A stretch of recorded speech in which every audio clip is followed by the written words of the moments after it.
mtazamaji, wakazi wanaoishi mitaa ya Shikambi, Maraba na Bongo pamoja na Makaburini viungani mwa mji wa Kakamega sasa wanaitaka serikali, maafisa wa Kakawasco mjini humo kuingilia kati kwa kuwakamata baadhi ya watu ambao wanafungulia maji taka na kuyaelekeza kwenye mto ambao wengi wanategemea majira usiku wakati mvua inapokuwa ikinyesha.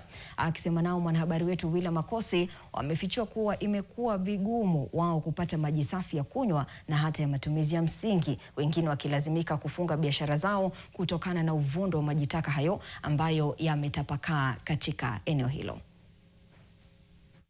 Wakizungumza katika maeneo hayo, wanasema imekuwa ngumu wao kupata maji safi ya kunywa na hata kutumia kuosha bidhaa zao kama vile mboga, matunda, miongoni mwa bidhaa zinginezo wanazouza eneo hilo, wengine wakilazimika kufunga biashara yao kutokana na uvundo wa maji taka hayo ambayo yametapakaa maeneo hayo. Hizi nyanya nafasi zioshe ndio upange, ama maembe uoshe mtu ndio ukate.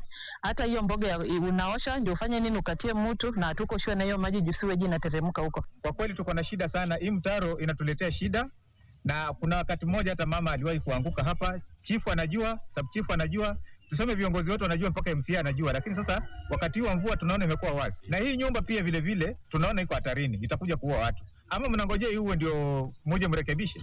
Uwezekano lazima mpaka tuende tuwachukue, kwa sababu kuna shule hapa karibu, shule 2, lazima tuende tuwachukue kwa sababu tunaofia hata hii daraja yetu.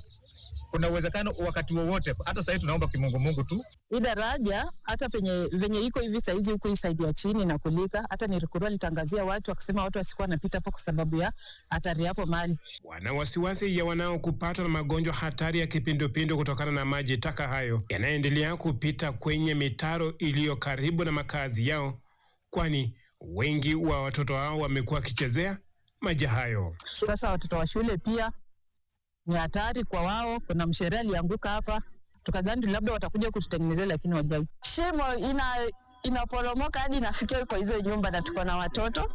Alafu kuna watoto wanasoma pale. Alafu kuna siweji huko juu inapasuka. Alafu kuna wale wanatoa siweji huku wanaweka hivi, na kuna wenye wanakunywa maji huku chini.